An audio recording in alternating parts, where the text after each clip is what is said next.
Bienvenue dans ce tutoriel pour apprendre à fabriquer un costume de samba à plumes. Moi c'est Lucille du site passionsamba.fr et si tu es nouveau sur cette chaîne, n'hésite pas à t'abonner et à cliquer sur la cloche pour recevoir une notification à chaque nouvelle vidéo. Dans cette vidéo, tu vas trouver toutes les étapes pour fabriquer ce genre de costeilo.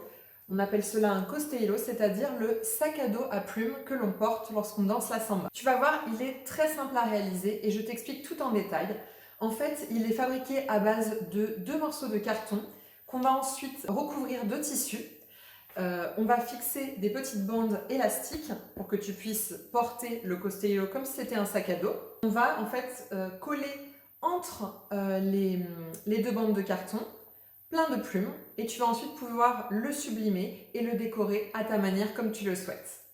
Ce costeilo à plumes possède plusieurs avantages. Déjà, il n'est pas cher à fabriquer. Donc ça, c'est vraiment super parce qu'en général, les costumes de samba sont très chers. Donc c'est le costeilo, le costume parfait pour commencer lorsqu'on débute la samba et qu'on a un petit budget au niveau du costume.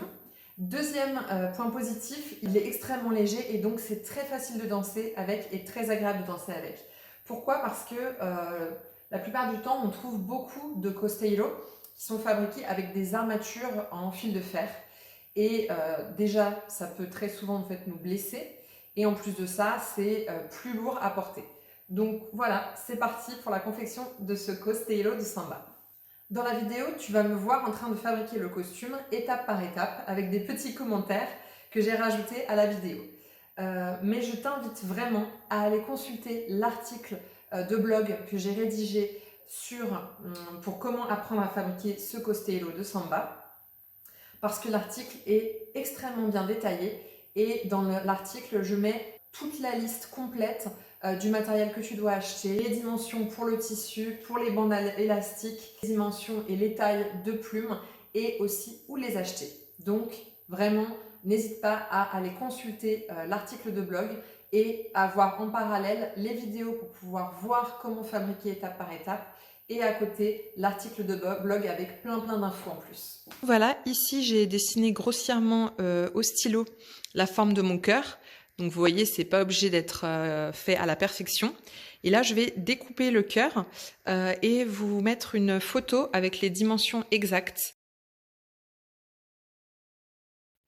Voilà, donc ça donne à peu près ça. Après, vous pouvez, si vous voulez, plier la feuille pour ensuite recouper pour que ça donne à peu près la même chose. Mais après, sachez qu'on ne recherche absolument pas en fait la perfection, surtout que c'est juste une feuille qui va servir de patron pour ensuite découper nos 2 morceaux de carton. Et puis même vos morceaux de carton, lorsque vous allez découper au cutter, si les 2 ne sont pas absolument identiques, qu'ils ne respectent pas absolument la courbe du cœur et cetera, c'est pas grave. Donc là, je vais tout simplement procéder au traçage du cœur sur mon carton et ensuite je vais le découper. Une fois que vous avez vos 2 morceaux, vous êtes prêt à commencer. Juste une petite vidéo pour vous montrer la bande élastique que j'ai achetée. Je l'ai trouvée à Intermarché et ça va très bien. Multi-usage, solide et résistant. Donc voilà, ça y est, vous pouvez voir que j'ai tracé les 4 trous sur mon tissu.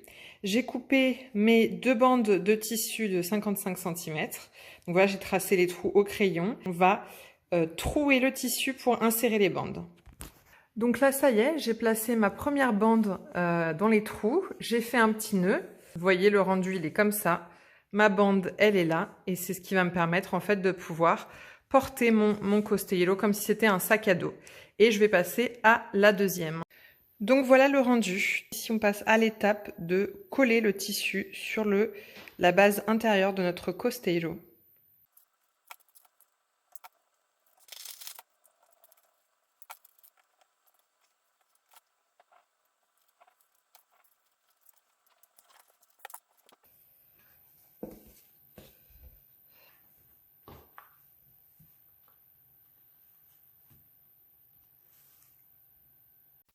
Je passe maintenant à la deuxième base de mon costeilo, celle qui n'a pas les bandes élastiques, celle qui en fait sera la face visible par le public. Et comme vous pouvez le voir, en fait, je découpe petit à petit au ciseau le tissu, ce qui va permettre que le tissu ne fasse pas des plis. Mais ça, c'est vraiment personnel. C'est parce que je suis un peu dans le détail, mais c'est vraiment pas obligatoire puisque de toute façon, rappelez-vous que vous allez ensuite coller des plumes, des strass, etc., des rubans de strass, et donc ça ne se verra pas forcément. Et voilà, les 2 bases sont prêtes, on va pouvoir passer à la suite. Alors là, comme vous pouvez le voir, je commence à fixer mes plumes, ma bande de plumes de coq, et donc à les coller petit à petit sur la base du costello. Là, c'est la même chose. En fait, moi, j'ai décidé, donc j'ai pris ma bande et j'ai décidé de la couper petit à petit. Pas se tromper de côté lorsque vous collez vos plumes, puisque vous voulez en fait les coller du côté où il va y avoir le plus d'effet. Faites vraiment très très attention à ça. Collez-les du bon côté. Une autre petite astuce, c'est de très souvent venir poser en fait la deuxième base dessus pour que vous puissiez voir en fait l'avancée de votre travail et vérifier que tout va bien, que tout est correct, etc. Moi, par exemple, je me suis rendu compte ici qu'il y avait un petit trou, donc je vais rajouter quelques plumes, même si c'est pas si grave que ça, puisque ce côté-là va dans notre dos. Donc en fait, c'est caché par notre cou, c'est caché par nos cheveux, etc. Donc bon, pareil, encore une fois, c'est vraiment dans le détail. Et comme vous pouvez voir, j'ai commencé aussi à coller les plumes seulement à la moitié en fait du costello. Je n'ai pas fait tout le tour. Et j'essaye de les coller plus vers le haut, pour les faire partir plus vers le haut, ce qui va donner du volume au costello. Là, on passe à l'étape de coller les plumes d'autruche. Et donc exactement la même chose qu'avec les plumes de dinde, vous allez petit à petit en fait, plume par plume, regarder si ça va bien, pour vous assurer en fait que le rendu soit joli. Donc ça prend du temps, mais voilà, c'est je trouve une activité qui détend énormément. Et là, dans la suite de la vidéo, vous allez voir en fait que je fais un test avec les autres plumes que j'ai achetées, donc avec les bandes de plumes de dinde, pour voir en fait quelle est la couleur qui irait le mieux. J'hésite entre blanc et turquoise.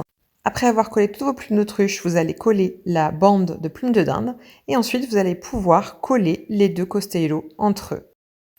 Voilà, j'espère que cette vidéo vous a plu et j'ai vraiment hâte de voir vos créations, que vous avez fabriqué votre costello. N'hésitez pas à me faire un coucou sur les réseaux sociaux. Vous pouvez me trouver sur Instagram avec le nom Lucille Samba ou alors aussi sur Facebook. Et ça me ferait trop plaisir de voir vos photos, vos vidéos de costello. Donc n'hésitez pas à m'identifier, à me mettre dans les commentaires de votre publication, etc. Je vous fais un gros bisou. Beijo!